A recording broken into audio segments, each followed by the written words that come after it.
Pretendíamos que Bellas Artes nos prestara los originales, cosa que fue rechazada con gentileza. Como se trataba de la Patria Cuadros, almas solidarias nos hicieron reproducciones de los cuadros que queríamos comentar.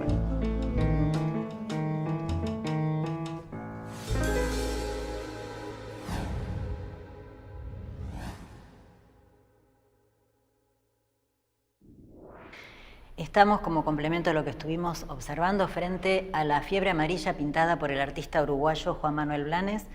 A fines de 1871 esta obra viene a Buenos Aires y se expone en el foyer de lo que era el primer Teatro Colón, ubicado, para que tengan una idea, en lo que hoy es el predio del Banco Nación frente a Plaza de Mayo. Justamente para ese momento, que justamente la peste amarilla había sido de ese año de 1871, la gente se agolpa para ir a verla, aunque había que pagar la entrada, y marca el inicio del interés del público porteño por el arte. Y evidentemente lo que tiene que ver es que está hablando de un hecho que tenía que ver con la realidad muy inmediata y lo hace con un efecto, con un impacto dramático muy grande. Fíjense, por ejemplo, en ese primer plano, la mujer ya fallecida y el bebé que está tironeando del vestido, obviamente queriendo mamar de su madre. Por otro lado, el padre ahí en un último plano ya fallecido, y lo que se ve es que este chico ha traído justamente al doctor José Roque Pérez y al doctor Argerich a que vean esta situación, y ya han llegado tarde. Ellos tendrían que haber llegado a dar un auxilio y era lo único que queda, es salvar a ese bebé. Evidentemente la situación estaba hablando de algo a ese público que les era inherente y los conmociona. Por eso, ¿es una situación real? lo que ocurre es que las circunstancias históricas lo son, pero evidentemente hay un armado del artista que en principio se ve influido por un artículo periodístico que se narraba que en la calle Balcarce se había producido el encuentro de una mujer y un bebé que estaba tratando de amamantarse. Y ese episodio, que evidentemente había conmocionado a la opinión pública y a él mismo, por un lado es lo que él toma. El boceto inclusive se veía al bebé tratando de mamar del pecho de la madre. Luego él lo que hace es armar esta escena sobre esa base y desde ese lugar modifica y hace como más estéticamente factible el hecho de que el bebé esté tironeando el vestido en lugar de estar mamando, y por otro lado hace el retrato de quienes entran, o los que serán futuras víctimas en el momento en que está pintado ya habían fallecido, pero serían en ese momento como futuras víctimas justamente por contagio, y es la idea de que han dado su vida por algo que evidentemente, bueno, los condena a la muerte. Así que termina siendo un cuadro donde se inmortaliza la memoria de estos dos mártires, y además con una visión de estos personajes con altísima dignidad y con un efecto muy dramático para los contempladores. Bueno, si les interesa, creo que podríamos redondear algunos otros conceptos viendo otras obras de la sala. Si me acompañan por acá, por favor. Gracias.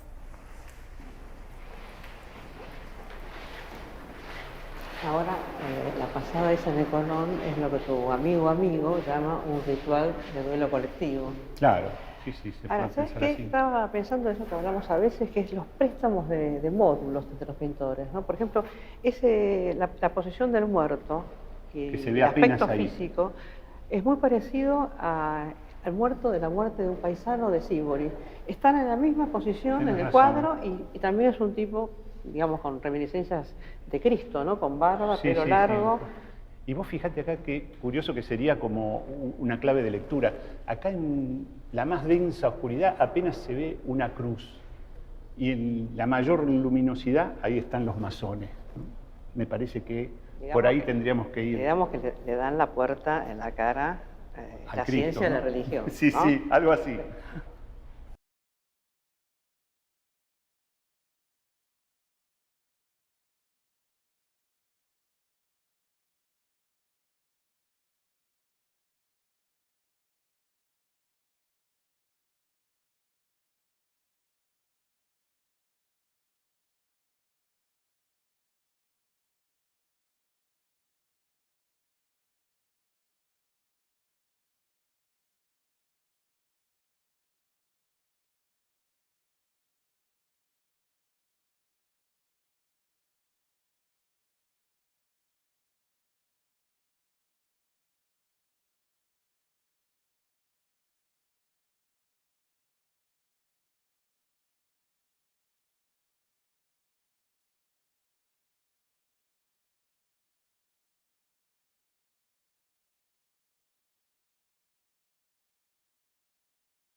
Sombrero hay que sacarse el sombrero, ¿no? Indica jerarquía, no es el sombrero que usa el obrero en sin pan y sin trabajo. Tampoco ese sombrero panza de burro que usan los gauchos, ¿viste? Que te paréntesis. ¿Sabías que de la indumentaria gaucha lo único argentino es el sombrero panza de burro? El resto es todo importado. Inglés sobre todo, ¿no? Ahora, en este cuadro los médicos son como dioses, pero son dioses derrotados, ¿no? Porque incluso ellos mueren también. No pegaron con el tratamiento, nada. Claro, entonces se podía decir que este sombrero lo que indica es que a la muerte se la saluda, no se la vence, ¿no? Permiso. Estaba buscando esto. Gracias. Perdón, ¿usted quién es? El doctor Angelich, mucho gusto. Mucho gusto. Perdón, ¿el fundador de la logia de libres y aceptados, el masón? Sí, pero mire, no tengo mucho tiempo. Se me está muriendo la gente en la calle, no doy abasto con los enfermos. Les pido que sepan entenderlo, ¿sí? Sí, gracias. atienda. Y claro, en la esquina creo que están envolviendo ya los cadáveres en sábanas, ¿viste? Porque se murieron hasta los carpinteros. Qué barbaridad. A veces estamos derrapando, ¿no? Porque este tipo no estaba ni siquiera en la escena.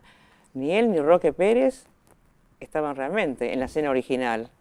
O sea que en el cuadro... Es una ficción de Blanes, porque lo interesante de todos estos cuadros que estamos viendo, viste, que es la relación con la prensa, ya sea a través de la crítica como de pequeñas noticias. Aparentemente Blanes, en enero del 1871, leyó en un diario que un sereno en la calle Balcarce 384, o sea, acá, había encontrado en una pieza de conventillo a una mujer muerta por la fiebre y al bebé todavía mamando, ¿no? Una escena terrible, y se ve que eso a Blanes le impresionó. Ahora, el cuarto debía ser un cuarto oscuro, en el fondo de la casa, con la escupidera bajo la cama, ¿no? El baúl típico del inmigrante, ¿no? Es decir, no era un lugar muy adecuado, ¿no? Para situar una escena pictórica. Claro, bueno, eso es lo brillante. que son todas las operaciones de Blanes, tienen que ver con los montajes, ¿no? Evidentemente eligió esto, que es una gran puerta que le permite una entrada de luz muy fuerte para iluminar esa escena tan dramática, pero esto no es una habitación, esto es el hall de entrada de una enorme casona en San Telmo. Claro. Entonces, evidentemente, en todo caso, lo que hay que pensar es que esta gente eran ocupas, digamos, vieron este lugar y se metieron ahí. Puede ser. En la noticia original, la mujer que se llama Ana Bristiani viene de La Boca, porque tiene ahí el marido enfermo, o sea, es una ocupa. Venían huyendo, digamos, y encontraron este lugar para meterse. Evidentemente, claro, Blanes hace todas estas operaciones de montaje. De última, lo que hay que pensar que es una puesta en escena más. Claro. Bueno, mira, en este cuadro el tema de la composición no es tan relevante como en los demás. Es un cuadro bastante... trata de objetivar una situación como una crónica, ¿no? Entonces, por ahí lo que habría que destacar es que si encontramos una sección áurea, un lugar destacado, sería exactamente el lugar donde tiene las manitos el niño sobre el pecho materno. Digamos, esa sería la sección áurea del cuadro y toda la atención está dirigido a ese lugar. Blanes es un gran pintor, se lo ha llamado en Uruguay, se lo denomina el pintor de la patria. Y creo que con el tiempo, y comparado con los otros tres pintores que ya vimos, este sería el más profesional, el que quiso ganarse un lugar en la pintura trabajando realmente profesionalmente. Por eso tomó tantos encargos tan importantes acá, en Argentina, con Roca, con Urquiza incluso, sí. En Chile, bueno, y en Uruguay ni hablar. Pero volviendo al cuadro, la situación es bastante clara. Entra un contraluz, que es el planteo dominante, una luz poderosísima que ilumina un lugar oscuro. En ese lugar oscuro yace una madre con su pequeño hijo y alguien también que está aparentemente muerto en una cama. Podemos pensar alegóricamente, ¿quiénes son los que entran? Son las nuevas instituciones, es una especie de luz sanitaria. Sí. Detrás de estos dos personajes que son los personajes de autoridad, las figuras de autoridad, hay unos tres personajes temerosos que miran con un gran temor hacia el interior. Ellos evidentemente irrumpen sin ningún problema. Vienen a salvar a este pequeño niño o salvar a la cría, podríamos decir. La extraen del pecho materno y la institucionalizan en estas nuevas instituciones que realmente tienen incluso los nombres de algunas instituciones ellos mismos. Entonces vienen a salvar de esa oscuridad de la caverna materna, son figuras masculinas, entonces es la ley, es el padre el que irrumpe y que viene a poner orden en esta situación caótica del lugar de la madre. Hay un giro, evidentemente, y vamos a verlo. Yo compararía, antes que nada, podríamos ver qué pasa con el boceto del cuadro original. Claro, cambia muchísimo. Claro, no tenemos una buena reproducción del boceto, pero ya podemos adivinar qué distancia hay entre el boceto y el cuadro terminado. Cómo él, en cierto modo, busca estetizar la muerte, ¿no? Él lo que, digamos, en el boceto original, la situación todavía es mucho más caótica y dramática. Fíjate la posición del muerto en la cama, que probablemente sea el marido, seguramente. Y cómo ella está enganchada ahí en una especie de orgía de cuerpos mortales. Es una mujer mayor, además no atractiva. Exactamente, ¿no? tiene No el es gesto. La muerta jugosa, digamos. Exactamente, que no es apetecible, digamos, y el niño está ahí también totalmente los que entran desamparado. Son anónimos, supuestamente con jerarquía por la galerita, pero no se identifica a los exactamente. Doctores. Y toda la atención está puesta sobre los muertos. No está puesto como en esta otra versión, que son los salvadores. Los salvadores, son las instituciones los protagonistas de este cuadro. Entonces ahí también vemos las intenciones, pero fíjate vos qué giro interesante, qué comparación podemos hacer. Seguramente no tuvo nada que ver Blanes con Poussin, que es el autor de este otro cuadro, que es Santa Francesca Romana salvando a Roma de la peste. ¿Qué pasa? Tenemos una situación totalmente inversa. Está la peste en Roma, Santa Francesca es la patrona de Roma, invoca a la Virgen tiene en sus manos unas flechas que son el poder de Dios, y hace actuar al brazo armado de Santa Francesca, que es ese pequeño arcángel, que fíjate que como brazo armado actúa contra la peste, que es un personaje masculino. La peste es el único hombre ahí que se va del cuadro. Entonces, la solución a la peste es un mundo femenino el que la produce. Digamos, no hay ninguna intervención masculina como sí sucede acá. Entonces, desde la iconografía católica, vemos que las soluciones son soluciones entre mujeres. En el giro positivista, vemos que la solución es la irrupción del hombre y de las instituciones del Estado, sería el emblema del Estado.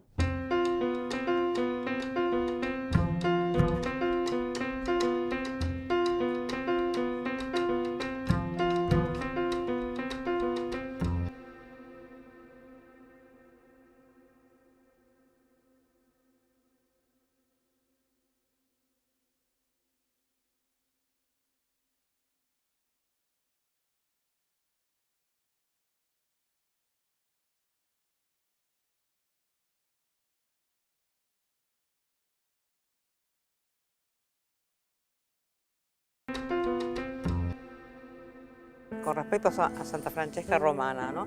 Es decir, ahí está la caridad, la filantropía cristiana, pero también hay que pensar que hay un doble filo, ¿no? Ella creo que iba por las calles asistiendo, llevaba una lámpara, creo. Claro, ¿no? que era en realidad el ángel guardián, Ahora, que ella que iluminaba. ahora pienso que ahí también es doble, porque la lámpara también escracha a las zonas peligrosas y los personajes peligrosos para la ciudad, amenazantes. Por eso digo que hay doble filo. Siempre que hay epidemia, hay una epidemia de sentido también. ¿Te acordás de la peste como castigo divino, por ejemplo, de la lepra como marca sagrada, de la tuberculosis como un signo de pasión o de sensibilidad artística, del cáncer como represión, ¿viste? Son enfermedades pero que están cargadas con sentidos más allá de la salud, ¿no? Ese sería un poco el tema. Por ejemplo, bueno, el SIDA, ¿no? El SIDA es una epidemia, pero lo que se monta alrededor es un gran aparato de represión de los disidentes sexuales, ¿no? De una cruzada moral prácticamente ligada a la epidemia. Entonces, digamos, nunca hay una epidemia, pero lo que hay es un exceso de palabras, se puede decir.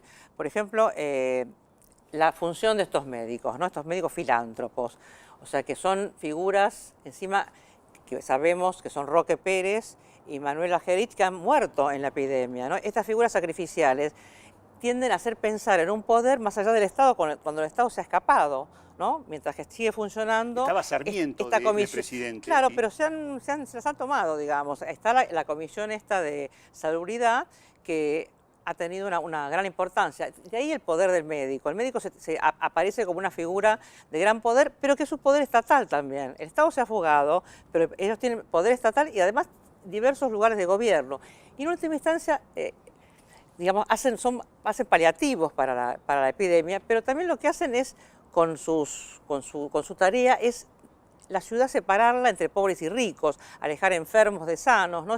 Son grandes ordenadores, ¿no? Es decir, mirá lo que dice acá Rawson, ¿no? Sobre todo porque se ha pasado del imaginario de las miasmas, pensando en el riachuelo, en los saladeros, en las aguas hervidas y en los pozos ciegos que había mucho en Buenos Aires, ¿no? Pasaron la idea del conventillo, de la vivienda justamente del inmigrante pobre como el foco, ¿no? Esa es la visión de Rawson. Porque, perdóname, no tenían, no tenían una respuesta real, un tratamiento para... No, bueno, no sabían que provenía del mosquito, no se sabía el origen, ¿no? Y eso es fundamental. Mirá Rawson como lo dice claramente con respecto al ordenamiento social, lo que trae, digamos, la cruzada moral que viene detrás de la salud, digamos, ¿no?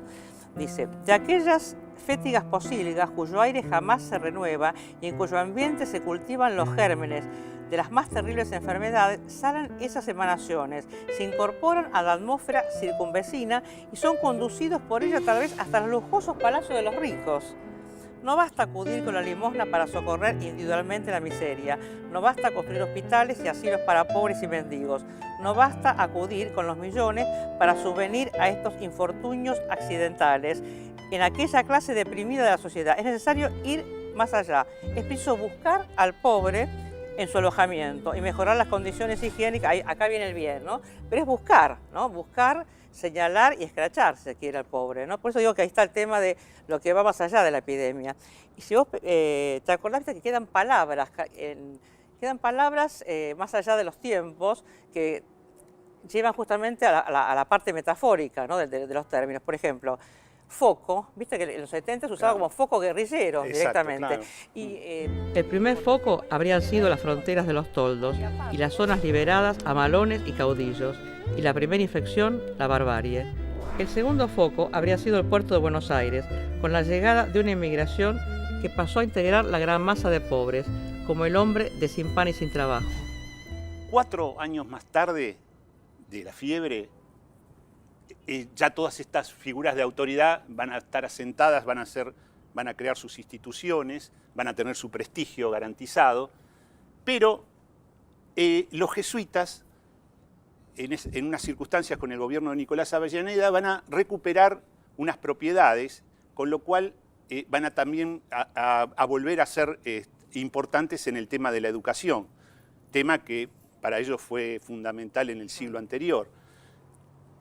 Y entonces ese recupero de importancia dentro del tema educativo hace que surja una gran indignación, sobre todo en los sectores masónicos, ¿no? Porque de eso se trata también. Son connotados masones los que tenemos acá representados en el cuadro. Van a estar Eduardo Wilde, va a estar Paul Grusac incluso, Guido Spano. Muchos intelectuales muy notables de la época van a fogonear una gran manifestación en Plaza de Mayo de protesta en contra de este recupero del poder jesuítico. Va a haber un desprendimiento de la manifestación y van a ir a la manzana jesuítica que está actualmente en Viamonte y Callao y le van a prender fuego a la iglesia del Salvador. La van a saquear y le van a prender fuego, incluso hubo algún muerto. Fue un hecho muy traumático que en su momento la prensa apoyó esa manifestación, estamos hablando de los grandes diarios de la época. Se llamaban subversivos ya, carbonarios, comunistas, exacto, aparecían los adjetivos cuando pasaron los hechos, se borraron todos y cargaron el sayo a los carbonarios, a los comuneros, porque la Comuna de París todavía estaba muy presente. Entonces es un hecho interesante porque son liberales, positivistas, quemando iglesias. Vos decís que un oficio que está invertido, parte digamos. De nuestra neurosis de destino, quemar iglesias. Podría ser así, ¿no? Podríamos entenderlo así, sí. Ahora, ¿quién mira este cuadro, no? Como siempre preguntamos. Yo creo que es el público, es el tipo que tiene más idea de público, me parece, Blanes. Sí. O sea, pone una muerta hermosa, coloca a dos héroes nacionales, dos mártires durante la epidemia, ¿no? Que son Roque Pérez y Manuel Argerich. ¿Qué más? Hace ese ceremonial tremendo en el Teatro Colón, exponiendo el cuadro. El cuadro es muy efectiva, la imagen. Que además la gente hace cola durante días para mirar el cuadro, que está rodeado por un ámbito como si fuese de velorio, ¿no? Entonces me parece que eso que dice Amigo, ¿no? Que fue un ritual de duelo colectivo, esto lo supo aprovechar Blanes. Entonces el tipo que me parece que tiene más una idea de público, de efecto, ¿no? Que me parece que los demás no lo tenían. Exactamente, hasta ahora. porque como decíamos, es un pintor, para mí es el gran pintor profesional de estos 4 grandes pintores, sí, ¿no? Con esta idea, porque precisamente tenía en cuenta el público, sus imágenes estaban manipuladas de tal manera para que haya un goce en el público de ellas. O sea, sería el pintor de más rating. Como hoy en día, digamos, hoy en día tendríamos los programas con grandes ratings. Sí. Él es el pintor de más rating. Por ahí fue criticado también por ese mismo motivo, porque hacía concesiones con la imagen. Entonces, bueno, pero vemos que él de esa manera captura a todos los gobiernos le hacen grandes encargos. Lo vemos, por ejemplo, un gran encargo de él sería, sin duda, que es la ocupación del Río Negro. Todos lo conocen porque es la famosa imagen del billete de 100 pesos, por lo menos un sector. Y es un cuadro que en realidad es un retrato colectivo. O sea, es una excusa el cuadro para hacer el retrato de todos los generales, todos los oficiales que participaron de la conquista del desierto. Muchos de esos se convirtieron en ciudades de la provincia de Buenos Aires. Muy aburrido, ¿no? Un poco aburrido. Parece un empapelado con soldados. Sí, algo así. El cuadro está muy bien, está muy linda captada la escena, ¿no? El clima, se siente muy linda la pampa, pero el cuadro tiene 7 metros de largo, está en el Museo Histórico Nacional. Y si hubieran sido 200 más los personajes, hubieran 7 metros más. O sea, es un pintor modular. Sí. Logró sistematizar en cierto modo su oficio y con él podía cumplir con cualquier encargo, con cualquier tamaño. Eso es una virtud y al mismo tiempo, bueno, lo convierte en un pintor un poco pompié también, ¿no? Bueno, acá tenemos otra forma de solución de sus imágenes en este cuadro que se llama Los últimos momentos de carrera. Es también un encargo del gobierno chileno. Y ahí vemos claramente, usa el módulo de la fiebre, el cuadro es anterior a la fiebre, ¿no? Pero usa el módulo de la fiebre correspondiente al contraluz del cuadro de carrera, y el cuadro de carrera en realidad duplica el módulo para poder ubicar al personaje. Entonces son ejemplos de soluciones rápidas para cualquier encargo, digamos. Él tenía siempre una respuesta plástica. A veces se resiente la calidad en ese tránsito. También este no es un cuadro, el cuadro de carreras no es un gran cuadro como sí lo es el de la fiebre. Acá, mira María, tengo una sorpresa. Mi favorita, Carlota Ferreira. Digo favorita porque la comparo con Manuelita y es mucho más sexy, ¿no? Está bien. No sé, bueno, sexy para la época. Fíjate vos que muy astuta se ponía muchos fetiches, ¿no? Tenía las pulseras, las flores esas arracimadas, aretes. ¿Tenía bigotes? Tenía bigotes, pero era un valor en la época, el bozo, ¿no? Así, siempre todas tenían una sombra negra acá. Gustos de época. A la celulitis se la llamaba hoyuelo, que es lo que tiene justamente en el brazo. Ella era amante de Blanes y acá podemos tener una hipótesis ya más chusma, ¿no? del cuadro, porque tuvo de amante a un médico, el doctor Jurkowski, alienista, y se paseaban por el manicomio, ambos consumiendo morfina. Es una imagen de, para mí, la mujer hiperlibre. Ahora, yo creo que hay una venganza acá de Blanes porque pone a 2 médicos muertos, ¿no? Ya, claro. Justicia de costado, ¿no?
Es que hay un libro que se llama Historia del Pecho, de una mujer que se llama Marilyn Shalom, y ella dice que en la Revolución Francesa se planteó el tema de amamantar a los propios hijos. ¿Por qué? Porque eso para ellos significaba responsabilidad ciudadana, contrariamente a la aristocracia que contrataba nodrizas, Claro. ¿no? O sea, hay una historia política del pecho.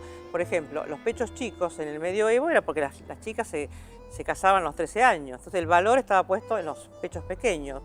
Los pechos grandes generalmente coinciden con periodos conservadores, ¿no? Por ejemplo, a fines de los años 60 vuelve el pecho chico cuando hay el modelo unisex y también la esperanza de las mujeres a homologarse profesionalmente, ¿no? O sea Y que con Reagan, vuelven a estar grandes. Y ahora la teta de implante, no sé, ¿qué es sería? el pecho en la era de la técnica. digamos. Estamos hasta las tetas Sí, sí. de técnica, ¿no? Sí, tal cual. Bueno, mira, hay todavía un tema que no me termina de cerrar, en la habitación sobre todo.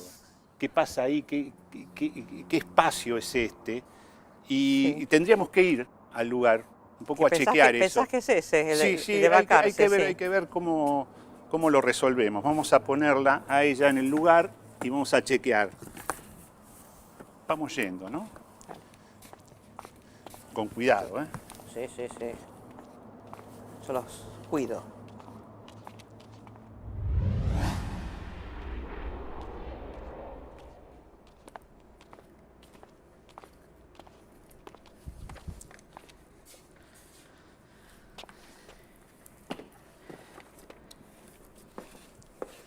Bien paralela a la puerta está.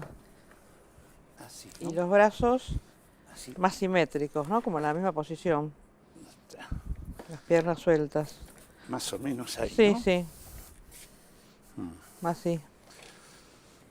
Bueno, Ahora, yo no entiendo por qué los pintores, o sí entiendo, ponen siempre imágenes eróticas donde no tendría que haberlas, ¿no? Es decir, esta es una muerte demasiado jugosa, ¿no? Lozana, y sí. es inverosímil.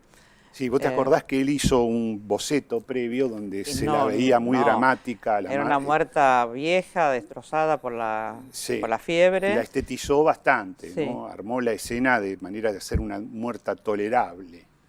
El argumento siempre era, en muchos casos, la mitología, por ejemplo, ¿no? Un Rembrandt ponía desnuda a su amante, la retrataba y decía, no es mi amante, es Batseba Claro, con pero la el excusa para cuaderno del mostrar. rey David, o Tal no, cual. es Danae en el baño, ¿no? Pero también acá, si hablamos de mitología, está la difunta Correa, sin duda. Claro, sí. Le ponemos Madre el más bebé. allá del final, sí. Claro, vos el bebé no a mí con- no te con interesó esa me tanto alcanza, para pero bueno. juguetear, ¿no es cierto? La verdad que sí. Claro, el tema del amamantamiento que trasciende a la muerte de la madre es un tema mitológico muy antiguo. ¿Te Sí. acordás el cuento de Yursenar, no? No me acuerdo cómo se llamaba. La leche de la muerte, sí. Ajá. Es una leyenda albanesa que está en cuentos orientales, creo, de ella. Eran 3 hermanos que tenían que construir una torre. Y el mito decía que para que la torre no se cayera, tenía que tener en la estructura, en su interior, un cadáver humano. Entonces, las torres se le venían cayendo siempre. Entonces deciden eliminar a alguna de sus esposas por azar. Ellas venían por turno, o más o menos azarosamente, a darles la de comer al mediodía, y el hermano mayor pensó, odiaba a su mujer, obviamente, no les avisamos, hacemos el pacto de no avisarles nada, y la que venga la emparedamos, ¿no? Que le toque a quien le toque. Y el hermano del medio no rompió el pacto, o sea, no le dijo no le avisó a su mujer, pero en cambio lo que hizo es decirle, tengo toda la ropa sucia, hace un montón de tiempo que no me cambio, anda al río al mediodía a lavar la ropa. El hermano mayor se cayó la boca, pero ¿qué pasa? Habló en sueños y contó todo. Y el pequeño lo que hizo fue llorar toda la noche sin hablar. Al día siguiente las mujeres se despiertan, la del medio dice, bueno, hoy no llevo la comida yo, me tengo que ir al río a lavar la ropa. Y la esposa del hermano mayor le dice, ay, yo tengo un dolor de muelas y no iría, ¿no? Entonces va la del hermano pequeño y la emparedan. Pero ella pone una condición antes, que es que le lleven el bebé a la mañana, a la tarde y a la noche para que le dé de mamar. Que dejen una fila de ladrillos. Una abertura. Claro, una abertura donde aparezcan los pechos y también los ojos para poder ver cómo el bebé mama. Por supuesto, ella se va muriendo, la respiración es más queda, hasta que termina muerta y el chico sigue mamando 2 años. O sea, es tan ejemplar esa madre que diría que ni siquiera lo desteta. El bebé abandona el pecho por decisión propia. Es un cuento increíble. Muy interesante, ¿no? Bueno, de ahí vendrá la difunta Correa, sin duda, y habrá unos cuantos mitos en la historia de la humanidad sobre ese tema. Y este cuadro sigue tomando ese mito, ¿no? La madre muerta y el bebé agarrado en el pecho. Ahora ya estamos en el final, ¿te diste cuenta? Que ya llegamos ¿Ya terminamos, ¿sí? Al final de los 4 capítulos. Bueno, No estuvimos mal, porque todo el mundo habló sobre estos cuadros, ¿no? Pero me parece que nosotros somos más paranoicos, ¿no? Sí, agregamos esa mirada paranoica crítica, como diría Dalí, ¿no? Toda mirada es paranoica, ¿no? Porque siempre uno cree que ha dejado de ver algo, ¿no? Vuelve sobre la escena porque piensa que algo se olvidó de mirar, ¿no? Entonces, me parece que estuvo bueno. ¿Sabés qué me pasaba cuando veíamos los cuadros? Es como si le crecieran partes nuevas, ¿no? Sí, y si ahora volviéramos a mirar, lo que vimos antes quedaría como un pentimento, ¿no? Sí, sí, tal cual. Pero Hay estuvimos bien. cosas tan evidentes como el muslo gigante de la mucama, ¿no? Que por ahí no fue visto tan como lo miramos nosotros. Hay que ver qué vemos la próxima vez, ¿no? Pero me parece que nos portamos bien como voyeurs de la Patria Cuadros. Siempre ¿no? es bueno mirar las escenas, ¿no? Nuevamente. Al final, la Patria Cuadros, los cuadros de la patria, no se sabe si homenajean o discriminan. Seguramente las dos cosas. La patria es como una de esas ilusiones ópticas donde vos podés ver tanto un pato como un conejo. El croquis de la patria se hace con lo que ella expulsa de la nación. Indios, obreros, mujeres, homosexuales. La Patria Cuadros no es ninguna pinturita.